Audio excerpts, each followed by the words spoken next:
Joining me on the podcast today, Mr. Tory Williams, the humble beast and owner and operator at Innovative Boxing here in Mandeville. Mr. Tory, thank you for coming, man. Yes, sir. Thank you for your invite. Happy to be here, man. Appreciate it. So, how long you been in that spot? I've been there 6 years. 6 years, right on. 6 years. Boxing, it never came into my radar as something I needed to look into, but my son became interested, and he went over there and he started really enjoying it, and he's like, Daddy, I want to box. I want to learn how to box. And so I went over there with him, and man, it's a wonderful place you have over there. It's a real strong family environment. Thank you. And I wanted to make sure, the family environment was there, and the energy is there, and everyone that's there enjoying each other's company. Is like a home away from home, or a getaway from someone, another place. There's all kinds of people there, and I one of the things that I noticed at the boxing gyms, everybody's very polite at the boxing gym. Yeah. There's not a lot of trash talking at all. No. Everybody's very pleasant, and because, the ring's right there. Yes. And so if anybody got anything to say, the ring is right there. But, it's not all boxing. You guys have a pretty wide variety of training, different types of training that you do. Mm-hmm. There's you have a lot of group classes, and anybody who ever tried boxing, it is extraordinarily difficult. Oh man, that's why I fell in love with it. Going backwards, finishing with Southeastern football at a college level, and I found the boxing coach, and my first day, probably 1 minute into training, and I'm throwing up. And I'm like, man, I thought I was in You've been shape. playing college ball. Yes. Wow. So I like this. It's a challenge. It's different. I like this. How old were you when you discovered boxing? That was back in 2011. 2011. Now I'm 30. I just made 34 this year, 2023. So you still got pro status, huh? Yes, sir. Yes, Yep. sir. Yeah, you just had a fight a couple of weeks ago in Kenner at the Ponce Training Center. My son and I went. It was a very good production. We were pleased with it. You don't get a lot of quality boxing around here. St. Vegas, but it was cool. It was a great turnout. It felt good. The energy was there. Like you said, you and your son was there, and I had friends and family at the event. It felt good to be in the ring and also have my son, and they're old enough to see it and understand what I'm doing. Yep. It was very cool. He was excited. He sat by us throughout the whole thing, and we were all glued on it. It was a hometown crowd. There was lots of people, from around Metairie and Kenner, New Orleans, and it was really a relaxed environment. There wasn't any foolishness of any kind. It was very enjoyable. So, we go back even farther. Tell me, where'd you grow up? Well, man, I grew up in a small town. You look it up, it's 200 people population. It's Colliston, Louisiana. Yeah, where's that? It's right outside of Bastrop, Louisiana, Gotcha. Marouge, Louisiana. Gotcha. So you 30, 40 minutes away from anywhere. So Yeah. as I got older, and now I'm in junior high, and I'm getting friends that can drive and don't want to come get me. I'm talking to my mom, like, Mom, we need to move closer. Civilization. Yes. It was a dirt road, dead ends, pigs, chickens running everywhere. So Country. It was a great experience, man. Yeah. But like I say, when I got older, I was ready to get up out of there. Yeah, I grew up in the country too, and I was very blessed to have that upbringing. But I wasn't meant to stay there. I was meant to go someplace else, and so I'm glad I moved on to other things. But it was kind of always in me, and I think you might be the same way. Did you play football all your life? Oh no, actually, I played baseball Really? all the way up to high school. I was a baseball lover. And got to high school, Sterlington High School, in Sterlington, Louisiana. And, man, we would practice almost 8 p.m. And my mom's like, I don't know about this because we got to focus on your books. We got to focus on your school. So, all right, I'm going to go over here to football. They get out a little earlier. And 2 years, man, I got a scholarship. Oh, damn. Just playing that sport and picking it up and, practicing and just getting better. You told me you have another fight coming up here Yes. toward the end of the year. We're looking at November. That'll be, I Idaho if we get that fight. But a big fight locally, it'll be in Biloxi. I just found out it will be at the Hard Rock. Nice. So I'm super excited about that fight. You have a date on that one? Right now, they're telling us January 12th, but Okay. things always move around. So January 12th, middle of January, that fight will be. Well, I'll be there. Let's talk about what has been happening, at the gym lately. I'm seeing a lot of young guys and dads. I see lots of these young guys and dads. Have you always had that, or is it particularly because I'm seeing like these, 12-year-old kids, and their dad showing up, and the high school boys, they tend to come by themselves, but there's a lot of young fellas in there. Yes.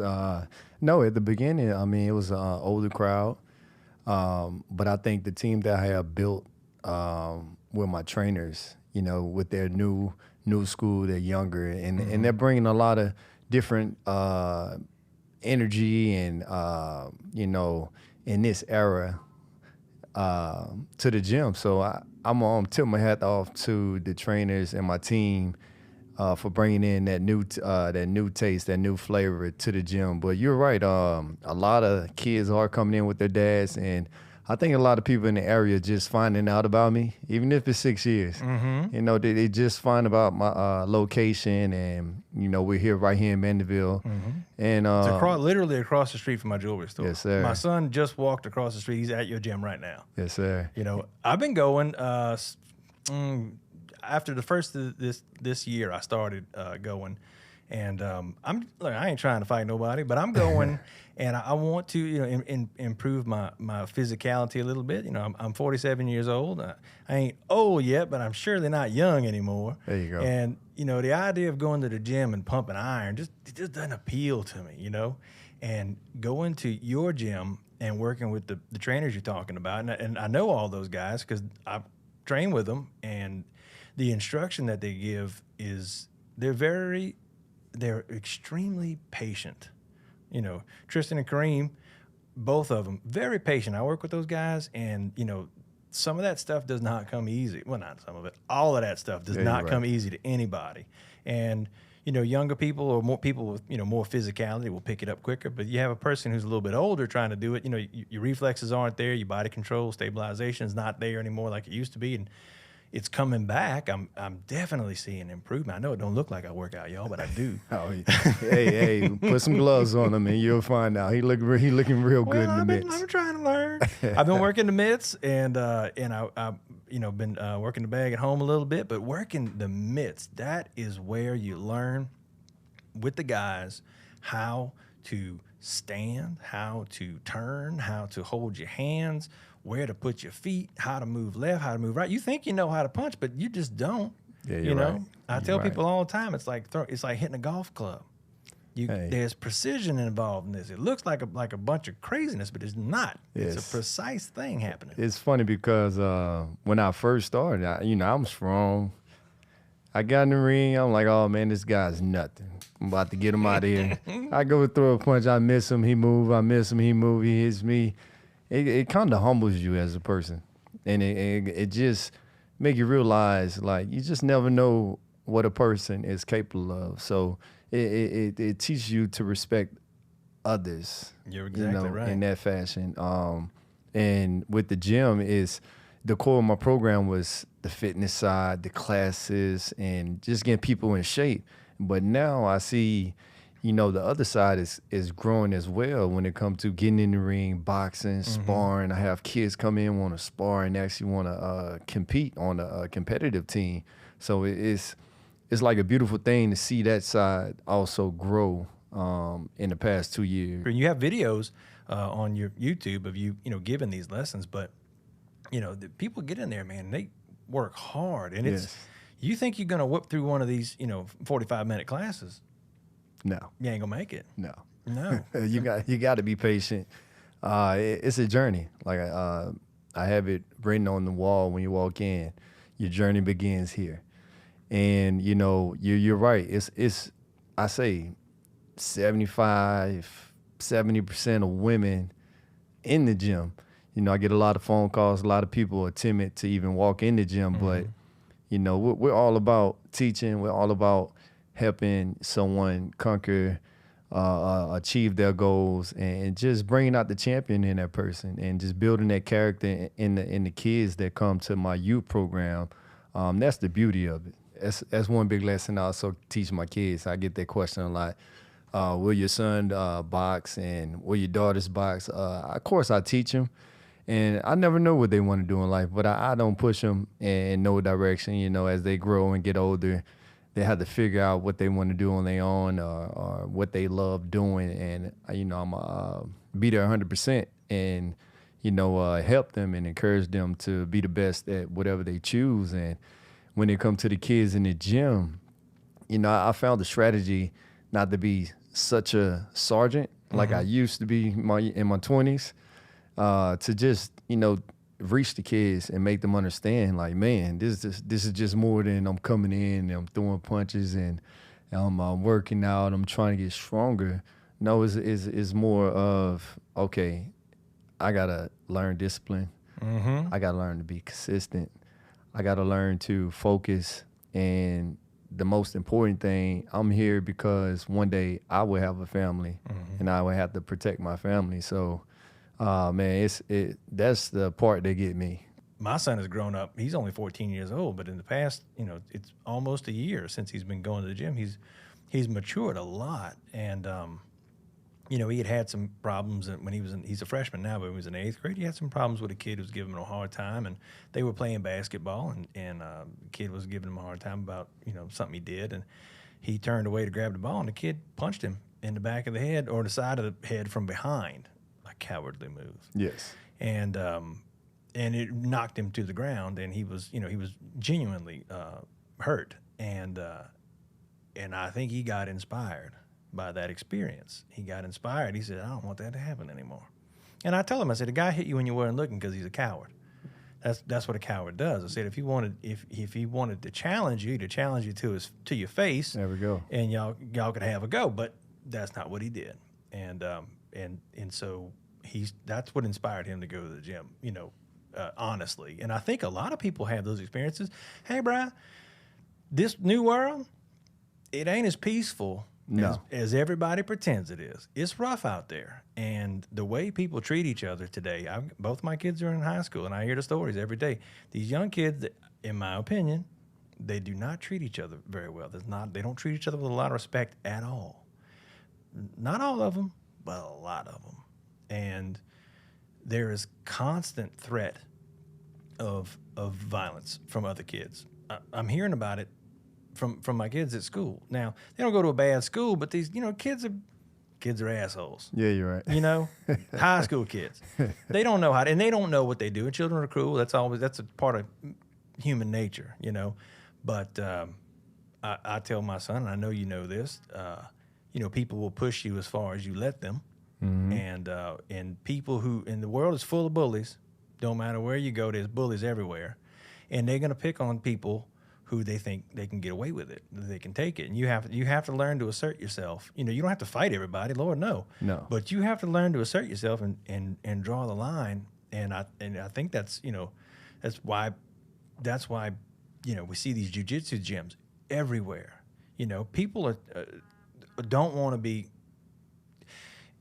Nobody wants to be a victim. Yeah, you're right. And it's happening a lot. People don't respect each other. You know, you go down the city, it's rough. It's just rough. Baton Rouge is rough. New Orleans is rough. And it's not just here. It's all over the damn country. Yeah. And so what are you supposed to do? Walk around and be peaceful? No. You know? Jordan Peterson, brilliant man. Jordan Peterson says, there's no honor in being weak and helpless. He said there's honor in being dangerous and being peaceful, you know, and it's brilliant. It's absolutely brilliant. It's absolutely true.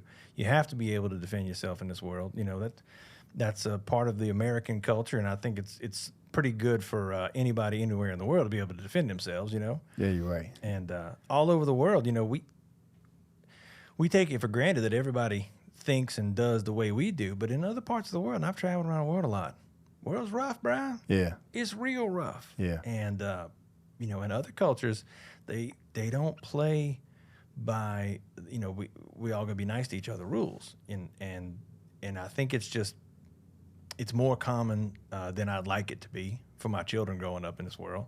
It's more common than I like it for myself. When I go places, I have to be, more cautious than I have been in other times in my life. And, so it's good to be able to know you can defend yourself. And going to the gym, that's not enough. It's not. It's not enough. It's not. And to bring it back to, growing up in the country, that was probably a blessing for me and you because, I don't know about you, but, back in the day, you get into some trouble, man. You run your mouth. You have to deal with it. Your granddad, your grandmom, your uncle, your next door neighbor gonna get on to you. They teach you how to work hard, hands-on at an early age and, just be rough and tough. And I think that prepares a lot of people when they do step out in the bigger world for stuff like that. And when it comes to your son Sam, we had that discussion in the gym a while back when that kid done it to him. And I mentioned to him, hey, it's just going to take you one time just to stand up to this kid. It don't make you a bully.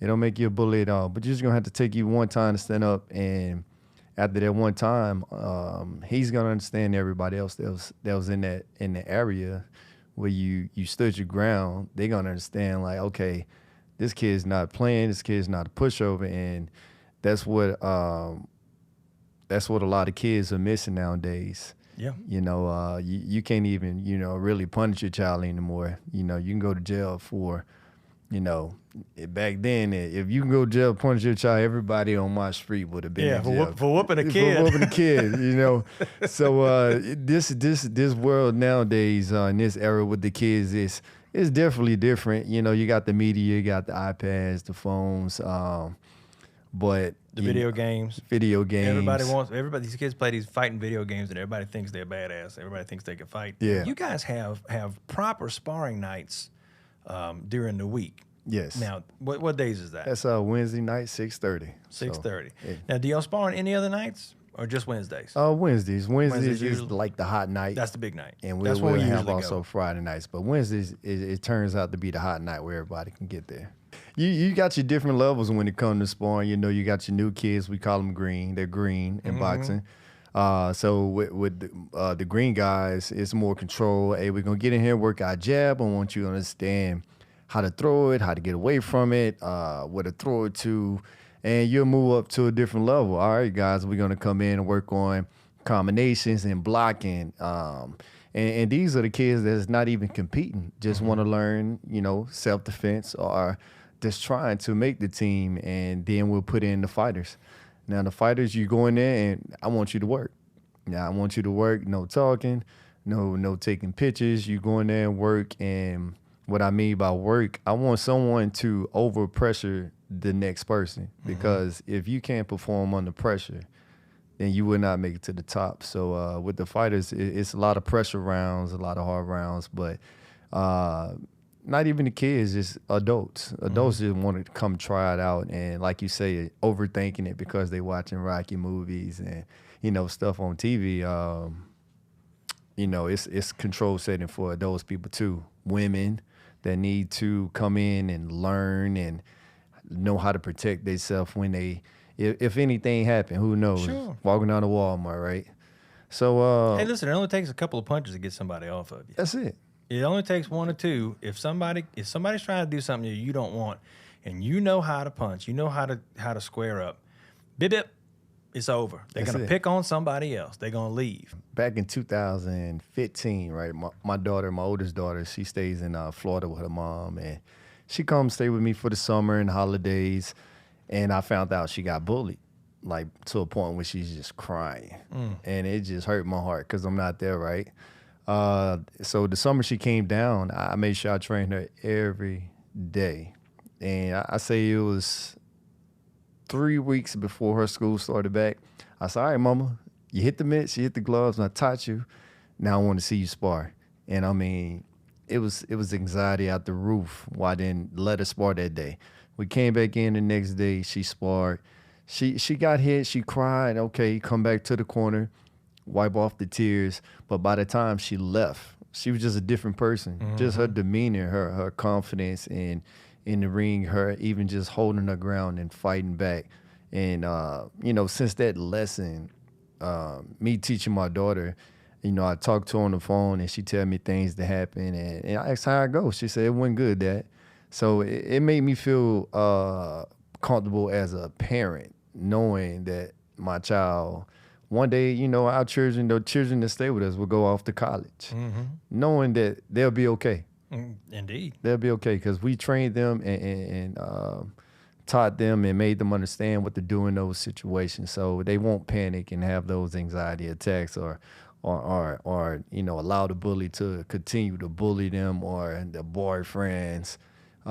So yeah, I got 3 girls, so I want to make sure all the young girls in the area come to the gym, get some lessons, teach your kids the fundamentals of just self-defense, boxing, and it'll pay off. Oh, yeah. Being young is hard. It's a challenge for anybody. I was young once, and it was tough.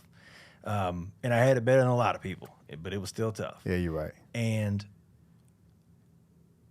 I think that if you took a young person who was having struggles and put them in a gym environment like you have, a couple of things are going to happen. Number one, they're going to learn respect for other people. They're going to learn that you have to be courteous to other people, and you have to be respectful to other people. And then when they have that whatever that rage that they're dealing with, or that anxiety or anger or whatever it is that wells up in some people, a lot of people, but especially a child who's struggling, who may be struggling with something that they don't understand. That's usually the root of their struggles. They don't usually mentally understand what's going on.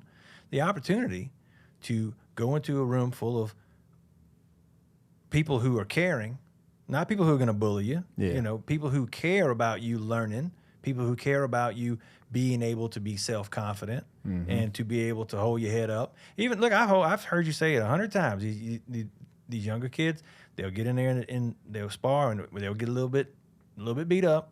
Not bad, but they'll just lose. And they'll hang their head. They hang their head. Listen, it's hard, bro. Hard taking a loss. They pick your head up. They be hanging their head. Sometimes there'll be a little tear, and you say, no, don't do that. Don't get emotional. That's it. And you pull them back, and you get them present. You don't let them go down that trail where they start freaking out and throwing stuff. They don't go there, and they learn to control themselves. Control it. Self-control. That's it. That's the problem, that people who are prone to violence or people who are prone to self-harm, it's a self-control problem. Whatever's causing it, I don't know. It could be a mental issue, could be a drug problem, could be abuse. We don't know. Yep. But all we do know is what you do, you're responsible for. And I think that lesson gets taught again and again and again in the boxing gym. Daily. You gotta do. I tell my some of my boxers, I want you to throw the jab 1,000 times every day. It's a basic punch, but I want you to throw it 1,000 times, repetition. So when we do get in competition and go to these tournaments, it's just natural. It'll just happen on its own. So even teaching these kids and speaking to them, and putting these words in their mind, right? Because they say the devil control the mind. Once you get a hold of your mind, he give you these thoughts. But if I'm being inspirational and motivating these kids daily, 6 months, 8 months, you just see a totally different person. Yeah. It's about what when it comes to music, it's about what you're listening to, what you're hearing, what you're putting in your brain. So I'm real big on just being repetitive and continue, even if I'm tired, certain days. It's just continue to talk to them, encourage them, because I know one day it's going to click and they're going to understand, like, okay, I got it. I see what Coach was talking about. Like you say, when we talked about Tommy Hearns, tall, lanky, but he had that right hand. So guess who remind me of him? Your son. Yeah, he's tall and thin. Yeah, he came in, man. He was feisty. But he was feisty at a point where he wasn't thinking about what he was doing. In the last sparring session, he just had. It was Wednesday. 2 days ago. A couple days ago. I seen that he understood what he was doing. he was controlling his anger, he controlling his rage, even if he got hit, and he heard my voice, and he focused on doing what I was telling him. And at that time, I'm like, he got it. And it just jump back on that subject. You know, we're gonna keep the spotlight on him for now. When he first came in, if I put him in the ring with that same guy, you know, he would have breathed long. No, coach, I'm not gonna do this. But he got in there, didn't care. He understood. He trains and he showed. He didn't show he was afraid. You know, the nervousness. You can feel energy if you just been doing it for so long. I felt a little bit. I could see his eyes a little bit were kind of wide, but he was trying to be cool. And even when he got cracked, he didn't retaliate with his anger, you know? So on the outside of the boxing gym, in life, now people putting pressure on other kids or a person and throwing shots with their words, right? That's the worst of it. It's going to teach you to think about what I'm gonna do. I'm not just gonna react off of how I feel, my emotions. So, man, the boxing gets deep. It does. It gets deep. It does. It is very, very.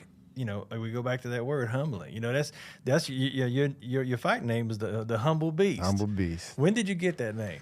Oh man, I just won the Regionals Golden Gloves. I made the National Golden Gloves team. We was about to go to Vegas.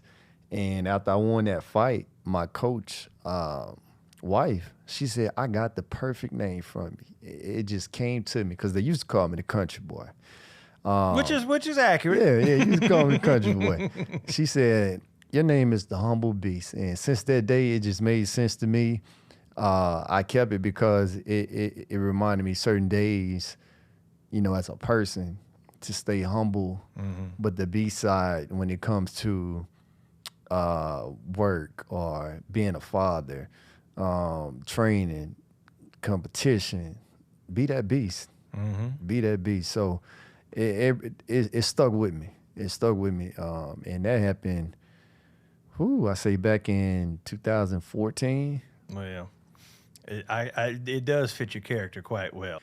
It takes years to watch boxing to know what the hell's going on. You know, if it wasn't for the replay, you know, I watch some of these old on YouTube. All of the classic fights are on YouTube. You can watch you can watch fights from the 30s. Yes. They all on YouTube. And, you know, they don't have instant replay. No. You know, so a lot of times if you don't see it or the announcer didn't say it or he didn't call it out, and they don't call out every punch, you don't know what the hell's going on. You don't know what happened. You really got to watch. And it happens quick. And I think why it's so hard to detect is that when you have fighters who are on equal footing, they're both moving at a very similar rate. And so you can't really tell from a viewer what that pace is. You can't tell. So if you had a guy who was really moving quickly and a guy was moving very slowly, then of course you could see the difference in the movements. But when you have two guys who are really getting after it, it just looks like a bunch of punching, but it's faster than you think. And it's accurate shots. We know what we want to land. We know what we want to hit you at. And sometimes it take that fast combination to land that one shot where I really want to put you. Or sometimes it take multiple rounds for me to put you in a position where you have slowed down and got tired, for me to come in and do my job. And, you know, when it comes to like the actual competition and fighting and boxing, I done as an amateur, I finished number 2 in the country. So finishing at such a high level and fought with broken knuckles, fought with cracked jaws, cracked ribs, and experiencing what it feel like to get my bell rung. That's what Muhammad Ali, spoke on at the time. I didn't understand. He's like, you never got your jaw broke. You never did this. You're not a real fighter. So if you haven't been through those spirals in your journey or your career, just like life, right? Whenever you do get there and get to that point, you're gonna freak out. So when it comes to the team, you know, that's when a smile get off my face. I need to push you every day to the deep end. I want you to become numb when it comes to pain. I want you to understand I cannot quit. I cannot show on my face, I'm hurt. Like my last fight, you just went to, and you know, no one knows. I had a couple fractured ribs from a sparring session, so I went into that fight knowing, you know, about my ribs, but I'd have been through this. You know, once that bell rung, it was out of my mind. But if I never experienced that hurt and that struggle, you know, I wouldn't performed at all. I probably called the fight. I probably wouldn't even showed up. So that's another beautiful thing about the sport. When just going through that journey and putting your mind and your body in certain situations, because like you said, with experience, that's where that experience comes from. When people say experience, working through that pain and being sick with the flu and having to fight 2 or 3 days later and just overcoming those hurdles. And that's what builds an athlete, you know, my opinion. You weren't operating at a 10, you know, but you did great. You won.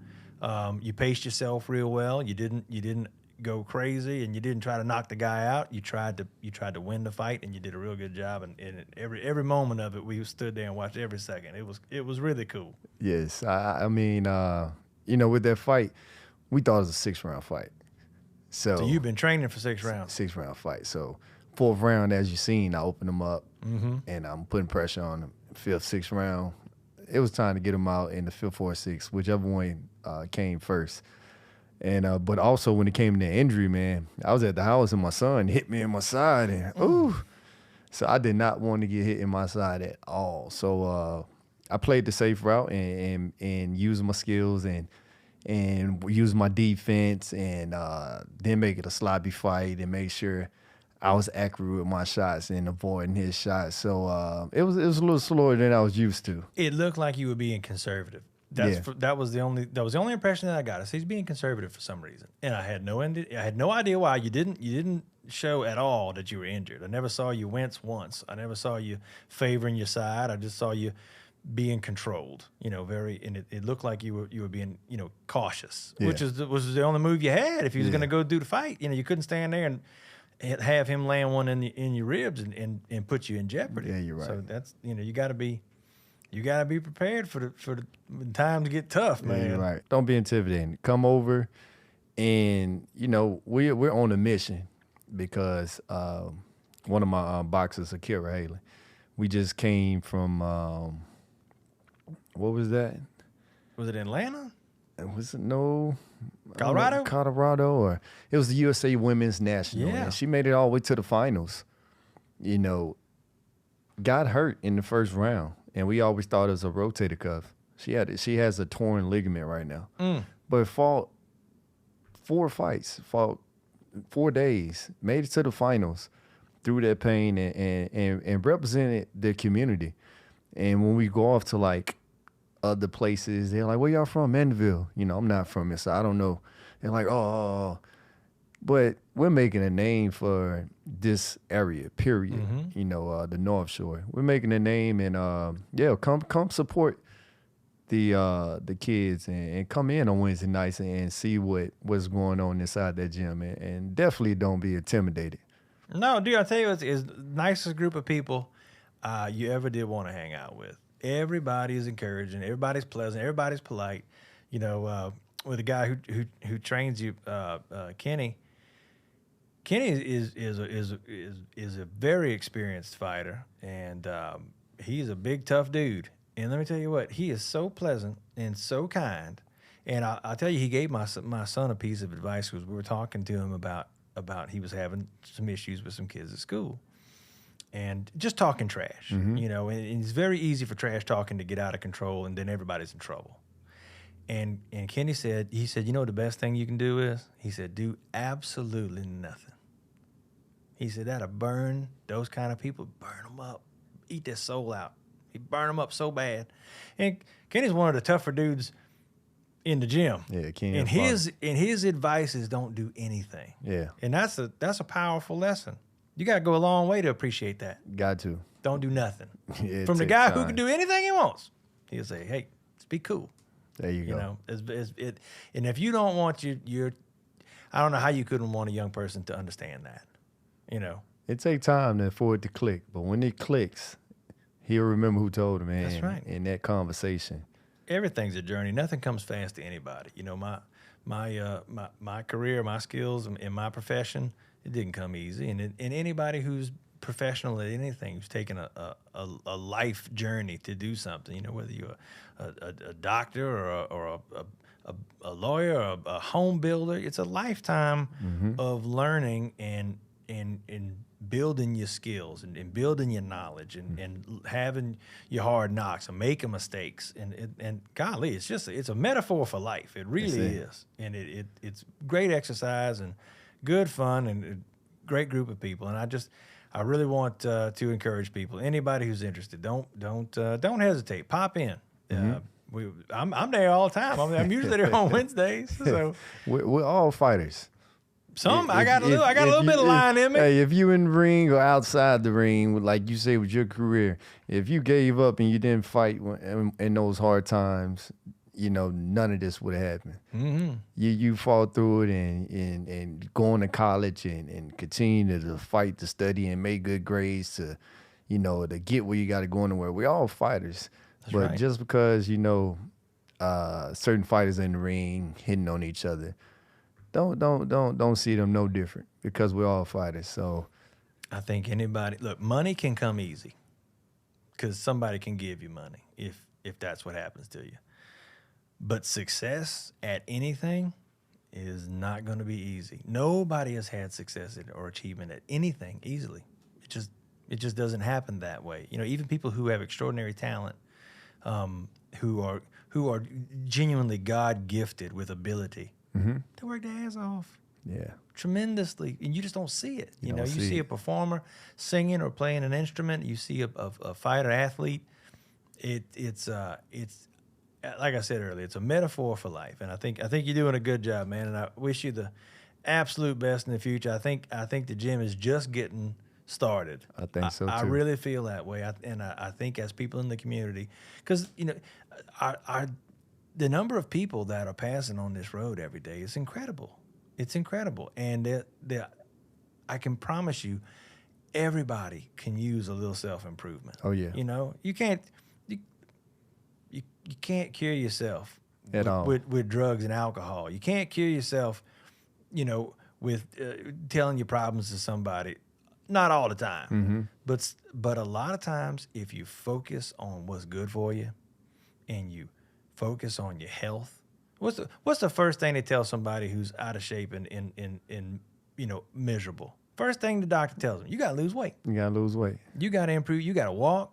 You got to watch what you eat. You got to watch your diet. It's the first thing they tell you. That's it. So it's right there, y'all. Come and check it out anytime. Mr. Tory, thank you so much for coming. I really do appreciate your friendship, and I appreciate your service that you provide for myself and my family and for the community. And I wish you the absolute best here in the future. Well, thank you for your time, and also just, you know, being a part of the Lions Den. I like it, man. You know, giving me this opportunity to speak on it and you know, spread the word that we are here. Right on. Well, listen, we'll have to do another one after your next fight. We'll come back and we'll talk fighting again, and we'll talk fishing. There we go. I love that. I love some fishing. I know you do. One of the first times we was hanging out at the gym, you said, "Man, what you did this weekend?" I was like, "Oh, I was working at the house." So what'd you do? You went, "I went fishing." I said, "This guy's all right." Yeah, you're right. Well, thank you. All right, man.